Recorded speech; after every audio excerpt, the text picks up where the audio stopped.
জাতিৰ লোকসকল আৰু মৰাণ মটক সম্প্ৰদায়ক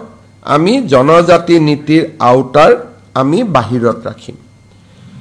কেবিনেটে আজি চাহ জনগোষ্ঠীৰ লোকসকলক মাটিৰ পট্টা দিয়াৰ বাবে মই মৰিয়নিত যি ঘোষণা কৰিছিলোঁ তাৰ সম্পৰ্কত আজি কেবিনেটত ডিটেইলছ আলোচনা হয় আমি দেখা পাওঁ যে যদি অসমৰ ল্যান্ড সিলিং একখন আমি এমেন্ড কৰোঁ তেতিয়াহ'লে আমি 2,90,000 বিঘা মাটি 2,90,000 বিঘা মাটি আমি চাহ জনজাতি লোকসকলৰ মাজত বিতৰণ কৰিব পাৰিম আৰু কিমানে মাটি পাব প্ৰায় 4 লাখৰ ওচৰ চাহ জনজাতি পৰিয়ালে এই মাটিখিনি পাবলৈ সক্ষম হ'ব মাটি হল প্ৰায় 3 লাখ বিঘা পৰিয়াল হল 4 লাখ আৰু এই কামটো যদি আমি কৰিব পাৰো তেতিয়া হলে 75 বছৰৰ পিছত এটা ডাঙৰ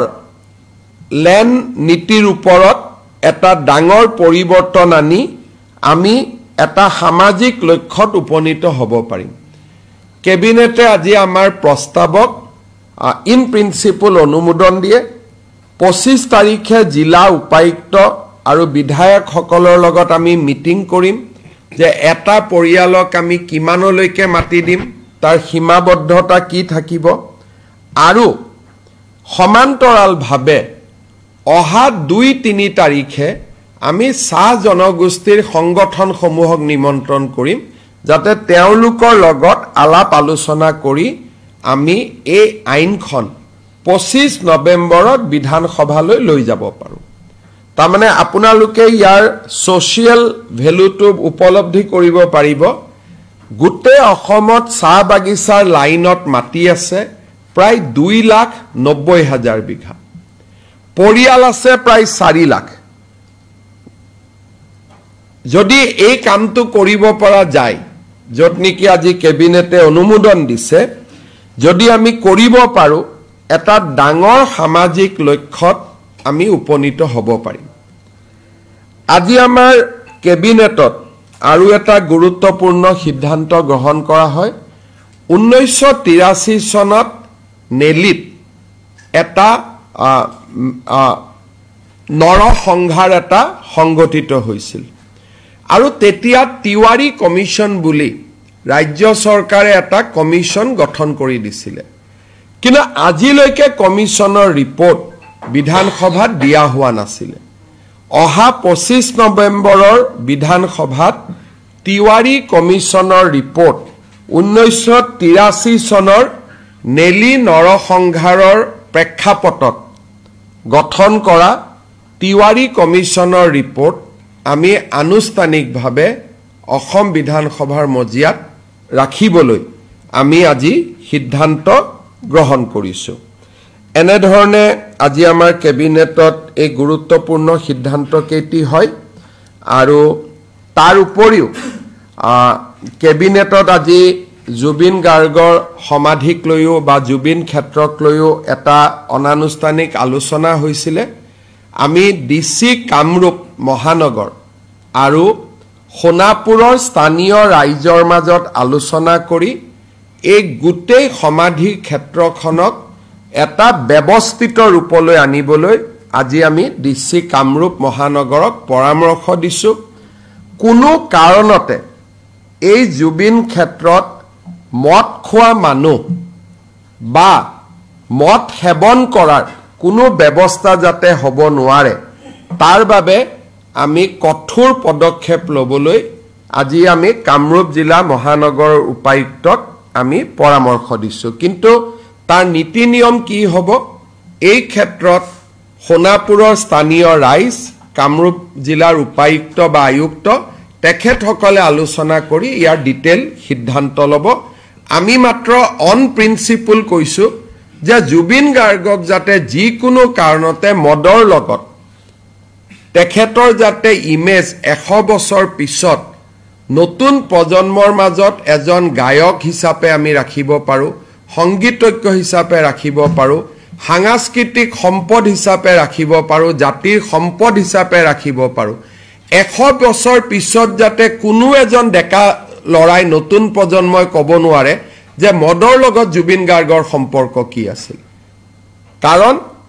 ই খসাও নহয় তেওঁ 24 ঘণ্টা মদ খাই কেতিয়াও থকা নাছিল এইটো এটা ভুল ধাৰণা এটা এছাম লোকে গৈ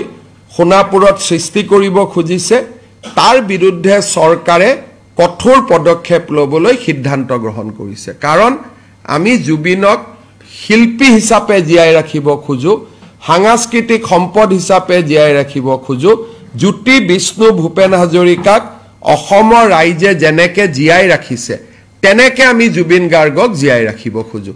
যাতে জ্যোতি প্ৰসাদক যেনেকে আজিও মানুহে মনত ৰাখে বিষ্ণু প্ৰসাদ ৰাভাক যেনেকৈ মনত ৰাখে বিষ্ণু প্ৰসাদ ৰাভাই কেতিয়াবা মদ খাইছিল নাই খোৱা তাক মানুহে আলোচনা নকৰে ভূপেন হাজৰিকাই মদ খাইছিল নাই খোৱা তাক কেতিয়াও মানুহে আলোচনা নকৰে তেওঁলোকৰ পৰিচয় হৈছে অসমৰ সাংস্কৃতিক জীৱনলৈ দি যোৱা বিশাল অৱদান আমি জুবিন গাৰ্গকো তেনেকুৱা এজন নমস্য ব্যক্তিৰ শাৰীলৈ লৈ যোৱাটো প্ৰতিজন অসমীয়াৰ দায়িত্ব এছাম লোকে যি এক উদ্ভণ্ডালী পৰিৱেশ সৃষ্টি কৰিছে তাৰ বিৰুদ্ধে চৰকাৰে ডিসি কামৰূপ আৰু গুৱাহাটীৰ পুলিচ আয়ুক্তক কঠোৰ হ'বলৈ নিৰ্দেশ দিছে কেবিনেটত মোটামুটি আজি লোৱা সিদ্ধান্ত এইকেইটা Sir, can you please repeat the cabinet meeting in English? It will be difficult. You have to translate yourself because it will be. Very important of the child policy. So we are relaxing 2 child norms. So far as tribal people are concerned, tea garden people are concerned, Moran and Motok community are concerned because they are micro community. If we restrict on their population, so they may cease to exist after 50 years. So we have taken opinion from various social scientists and we have come to the conclusion that our strict population control policy need to be relaxed so far as these 4 communities are concerned. Sir, ছয় জনগোষ্ঠীৰ যিটো জনজাতিকৰণৰ যিটো বিষয় সেই বিষয়টো সেইদিনাখন আপোনাৰ ট্ৰাইবেল সংঘই কৈছিল যে আহোম যিটো জাতি সেই জাতিটো সোমাব নালাগে চাওক আমি ইয়াৰ ওপৰত কমেণ্ট নিদিওঁ মন্ত্ৰী সভাৰ কমিটিয়ে প্ৰতিবেদন দিব আৰু প্ৰতিবেদনত আপোনালোকে চৰকাৰৰ ভিউজ বুজি পাব চৰকাৰৰ লক্ষ্য এটাই যে এই সমস্যাটোৰ ইতিবাচক আৰু শান্তিপূৰ্ণ সমাধান হ'ব লাগে গতিকে চৰকাৰে গোটেই পজিটিভলি সকলোৰে ভিউজ বিলাক ইনকৰ্পোৰেট কৰি এখন প্ৰতিবেদন দিব বিধানসভাত সকলো দল থাকে এটো বিজেপিৰ সমস্যা নহয় সকলো দলৰ সমস্যা গতিকে সকলো দলে বিধানসভাৰ মজিয়াত তাক আলোচনা কৰিব পাৰিব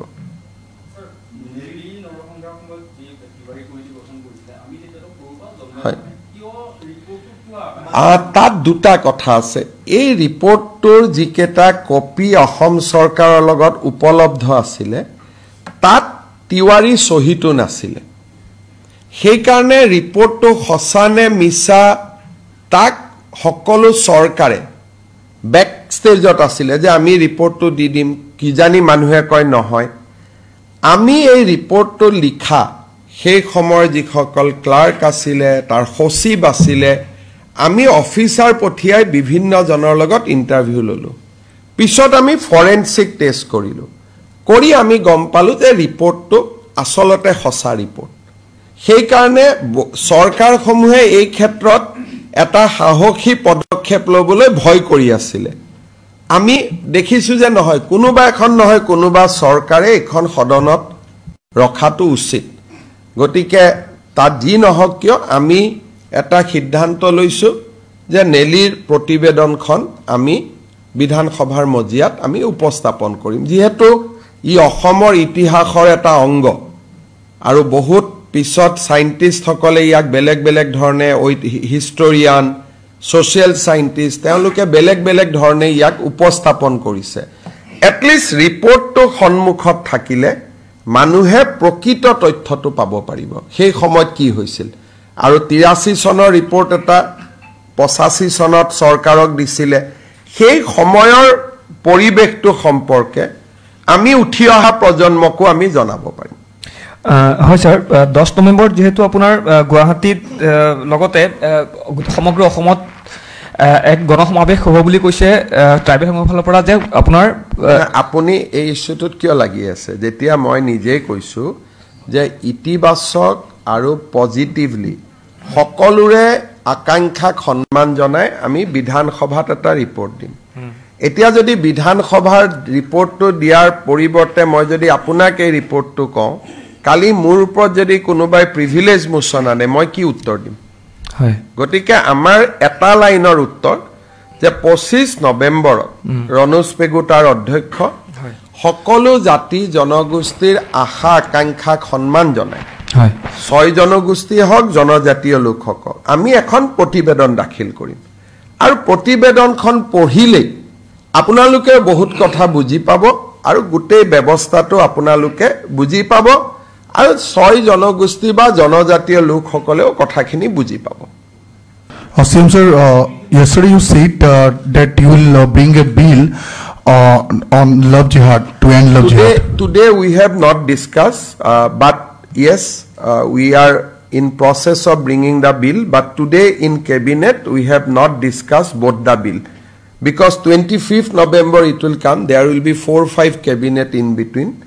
and definitely all this commitment which we have made to the people of Assam will be realized. Sir, do you think that demographic change is a factor? Today, I am just briefing the cabinet decision, and in this cabinet, we have not discussed those 2 bills. নিযুক্তিখিনি বৰ্তমান অসমৰ পৰিৱেশটোৰ কাৰণে আমি অলপ অপেক্ষা কৰিছিলোঁ 1 তাৰিখৰ পৰা ডিপাৰ্টমেণ্টবিলাকৰ লটাৰী আৰম্ভ হ'ব কোন ডিপাৰ্টমেণ্টত যাব ইন দি মিন টাইম প্ৰাথমিক শিক্ষকৰ ৰিজাল্ট এটা দিব বাকী আছে গতিকে অক্টোবৰৰ ভিতৰত প্ৰাথমিক শিক্ষকৰ 5000 পোষ্টৰ ৰিজাল্টটো হ'ব গতিকে মই ভাবো যে নৱেম্বৰ মাহত আমি নিযুক্তিবিলাক দিব পাৰিম গতিকে ইয়াত নিযুক্তিৰ 2-3টা প্ৰক্ৰিয়া আছে প্ৰথম এডিআৰই ৰিজাল্টটোক আমি ডিপাৰ্টমেণ্টক দিব লাগিব ডিপাৰ্টমেণ্টে আকৌ পোষ্ট চাই পোষ্টিং অৰ্ডাৰ বনাব লাগিব গতিকে প্ৰায় 15 দিন আমাক সময় লাগে এইকেইটা দিন অসমৰ পৰিৱেশৰ কাৰণে কোনেও অফিচত কাম কৰিব পৰা নাছিল সবৰে এটাই টপিক চলি আছিল হেতু কাৰণে আজি কালিৰ পৰা আমি কামত হাত দিম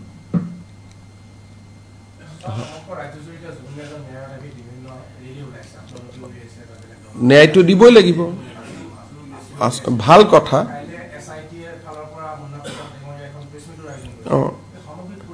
পৰিৱেশটো একো নাই যে আমি ইয়াত ব্লেম গেম কৰি কি লাভ হ'ব চাৰ্জশিট আমি দিমেই ন্যায়ালয়ে ন্যায় দিব গতিকে ইয়াত যিসকলে আন্দোলন কৰে বা ন্যায়ালয়ক আমি বিশ্বাস নকৰো তেওঁলোকৰ কাৰণে এইটো সমস্যা বিজেপি ওলাই আছে ন্যায়ালয়ৰ ওপৰত আমাৰ বিশ্বাস আছে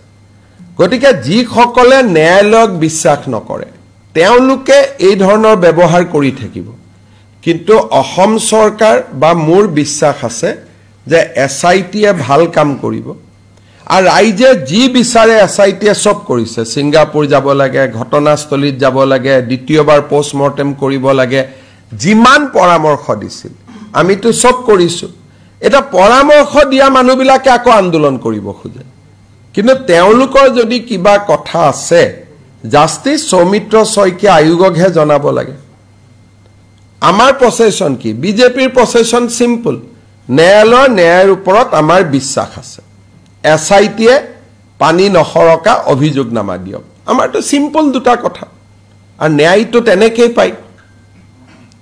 বেলেগ ধৰণেতো ন্যায় নাপায় গতিকে যিসকলে কৈ আছে ন্যায় লাগে মুখ্যমন্ত্ৰীও কৈ আছে ন্যায় লাগে মইতো জুবিন অনুৰাগী গতিকে আমি সকলোৱে কৈ আছো ন্যায় লাগে কিন্তু ন্যায় দিব কোনে জুনে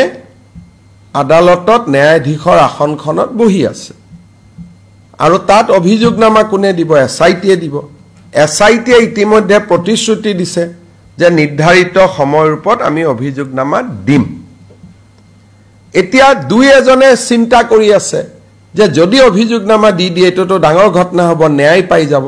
সেইকাৰণে দুই এজনে SITক দিগদাৰি কৰিব চেষ্টা কৰি আছে যাতে জুবিনে ন্যায় নাপায়। ইটো প্ৰশ্ন কৰে, সিটো প্ৰশ্ন কৰে, কোনোবাই কয় CBIক দিব লাগে, অমুকক দিব লাগে। কিছুমানে চেষ্টা কৰি আছে যাতে জুবিনে ন্যায় নাপায়। কিন্তু মই জুবিনৰ প্ৰচণ্ড অনুৰাগী, গতিকে মই ন্যায় দিয়াৰ ক্ষেত্ৰত মই কোনো ক্ষেত্ৰতে কম্প্ৰমাইজ নকৰোঁ। কাৰণ মই জুবিনৰ নতুন অনুৰাগী নহয়। যিসকল জুবিনৰ নতুন অনুৰাগী হৈছে মৃত্যুৰ পিছত, তেওঁলোকে ইয়াত বিধি পখালি দি আছে। এটা আপোনালোকে চাওকচোন, জুবিনৰ বোলে ধৰ্ম নাই, জাতি নাই, তাৰমানে জুবিন অসমীয়া নহয় নেকি? জাতি নাই বুলি ক'লেতো তেওঁ অসমীয়াত্বটো হেৰাই যাব। এই বাওঁপন্থী লোকসকলে কি উলিয়াই আছে? মোৰ ধৰ্ম নাই, মোৰ জাতি নাই, মই মুক্ত। তাৰমানে কি জুবিন অসমীয়া নহয়?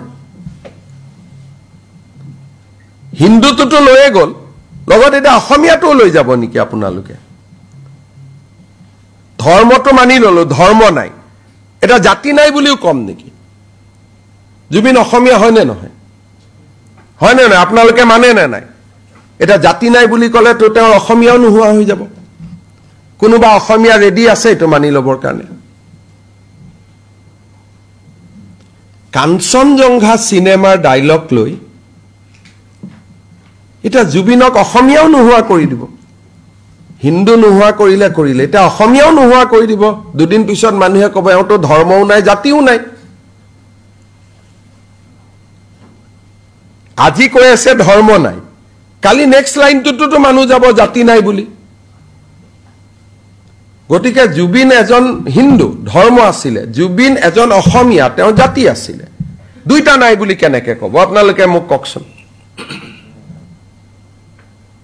গতিকে এই ধৰণে এছাম লোকে উন্মাদৰ দৰে ব্যৱহাৰ কৰি আছে।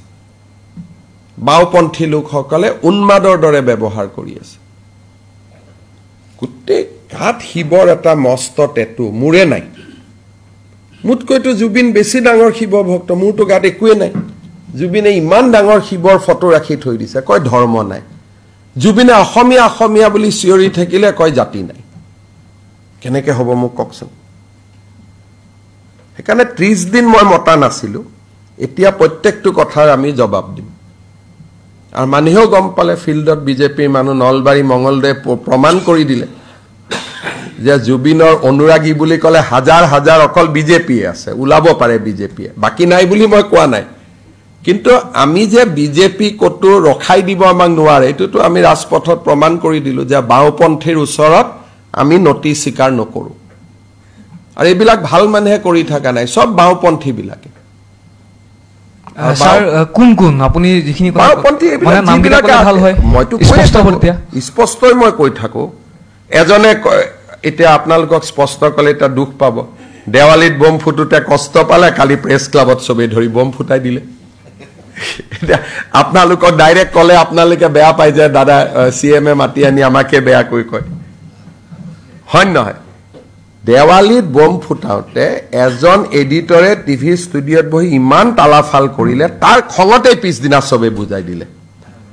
ই অসমৰ অভিভাৱক কেনেকে। কালি সেইখন পেপাৰৰে যেতিয়া মানুহ ইলেকশ্যনত জিকিলে, তেওঁৱে বজাই দিলে বম। তাৰমানে আপোনালোকে নিজে চিন্তা কৰক যে জুবিনক লৈ কেনেকুৱা ধৰণৰ এটা সস্তীয়া পৰিৱেশ এটা অসমত নিৰ্মাণ কৰা হৈছে। প্ৰথম দিনাখন হুলস্থুল, কিয় বম ফুটালে? ভাল কথা, ফুটাব নালাগে। মইতো কৈছিলো অকল বৰপেটা, মইতো বাকী একো কোৱাও নাছিলো। ফুটালে, কালি গৈ প্ৰেছ ক্লাবৰ ইলেকশ্যনত তেওঁলোকৰ মানুহ জিকিলে বোলে, দিলে বম ফুট। এতিয়া সেইটো কথা ক'লে ক'ব যে মুখ্যমন্ত্ৰীটো সাংবাদিক বিৰোধী, হয় নহয়? এতিয়া মইতো মোৰো দোষ এটা মুখেদি ওলাই যায়, সঁচা কথাবিলাক কি ক'ম মই। আৰু খবৰবিলাকো মোৰ তাতে আহি যায়। বম ফুটোতেই মোলৈকে খবৰ পঠাই দিছে ফটোৰ সৈতে যে প্ৰেছ ক্লাবত বম ফুটি আছে। তাৰমানে অসমৰ মানুহক মানসিক চবে খালি হিন্দুৰ উৎসৱ কেইটাকে টাৰ্গেট কৰে। আপোনালোকে চাব এইবোৰ মানুহে এদিনো বেলেগ উৎসৱৰ কথা নকব অকল আমাৰ উৎসৱ কেইটাৰ পিছতে লাগে সেইটোৱে মোৰ দুখ লাগে আমাৰ মানুহে কিমান সন্মান দিছে দুৰ্গা পূজাৰ প্ৰত্যেকটো পূজা মণ্ডপত জুবিন গাৰ্গৰ ফটো কালী পূজা প্ৰত্যেকটো পূজা মণ্ডপৰ সন্মুখত জুবিন গাৰ্গৰ ফটো আমিয়ে জুবিনক সন্মান কৰি আছো আকৌ আমাকে দবাই থাকে এটো কেনেকৈ হ'ব পাৰে বোলে ধৰ্ম নাই জাতি নাই হাৰি এই অসমীয়াও নাই তাৰমানে এই অসমীয়াও নহয় হিন্দুও নহয় হ'ব পাৰে নেকি কওকচোন এখন সিনেমাৰ হেটো কাঞ্চনজংঘাৰ বিষয়ে কৈছে কাঞ্চনজংঘাৰ ধৰ্ম নাই এটো এটা শৃংগ হয় কাঞ্চনজংঘা জাতি নাই তেওঁ মুক্ত আকাশত আছে গতিকে মই মুক্ত কাঞ্চনজংঘাটোক গৈ পেলাই জুবিন গাৰ্গ বনাই দিলে হেটো কাঞ্চনজংঘাৰহে কথা কৈছে গতিকে এই কথাবিলাক আমি ইমান দিন কোৱা নাছিলো এটা লাহে লাহে ক'ব লাগিব নহলে সমাজখন বেলেগ লাইনত গুচি যাব নহয় দুখ লাগে নহয় জুবিনৰ সমাধিত গৈ এনেকৈ হাফৰত মদ ঢালি দিছে সাধা দিছে আৰে ফুল দিব লাগে গৈ পেলাই তানে 50 বছৰ পিছতো তাত যদি পৰম্পৰা হৈ যায় এইটো যে সমাধিত এইটো সমাধিত আহিলে সাধাই দিব লাগে এইটো সমাধিত আহিলে মদেই দিব লাগে তেতিয়া মানুহেতো বিষ্ণু প্ৰসাদ জ্যোতি প্ৰসাদ ভূপেন হাজৰিকাৰ লগত কম্পাৰিজন কৰিব নহয় যে হেতু সমাধিত সাধা দিব নালাগে ইয়াত সাধা দিব লাগে তাতে মদ দিব নালাগে ইয়াতে মদ দিব লাগে কিন্তু আমাৰ ভিতৰত ক'ব পাৰো অলপ সলপ মদটো কেতিয়াবা ভূপেন দাইও খাইছিল কিন্তু হেতুটো তেওঁৰ পৰিচয় নহয় পৰিচয় হৈছে তেওঁৰ সংগীত পৰিচয় হৈছে তেওঁৰ শিল্প পৰিচয় হৈছে তেওঁৰ বহল মনটো আমি তাকহে সেলিব্ৰেট কৰিব লাগে বাচ্চাক মাকে লৈ গৈছে কি শিকাব লাগে যে এটো আমাৰ জুবিন দা ইয়াতে ফুল দিব লাগে মা পদক্ষিণ কৰি সেৱা কৰিব লাগে তাকে নকৰি আমি কি শিকাই আছো গতিকে এই যেটো এটা উদ্ভণ্ডালি হৈ আছে তাৰ পৰাটো পৰিবেশটো আমি বচাব লাগিব নহলে কালি টুৰিষ্ট এজন আহিলে সবেইটো এতিয়াটো অসমত জুনে আহে সবেইটো জুবিনৰ সমাধিত যাব খুজিব আৰু জুবিনৰ সমাধিত আমি সেইটো দেখুৱাম নেকি ৰাতি 2টা বজাত জুবিনৰ সমাধিত যাব নালাগে নহয় প্ৰয়োজনীয়তা আছে নেকি সূৰ্যৰ পোহৰ হয় 4টা বজাত আমি যাম ৰাতি 2টা বজাত 1টা বজাত 12:30 বজাত এটো কি সংস্কৃতি এটোটো নহব নহয় এটলিষ্ট মই মুখ্যমন্ত্ৰী থাকালে কেটো নহব ঠিক আছে বহুত বহুত ধন্যবাদ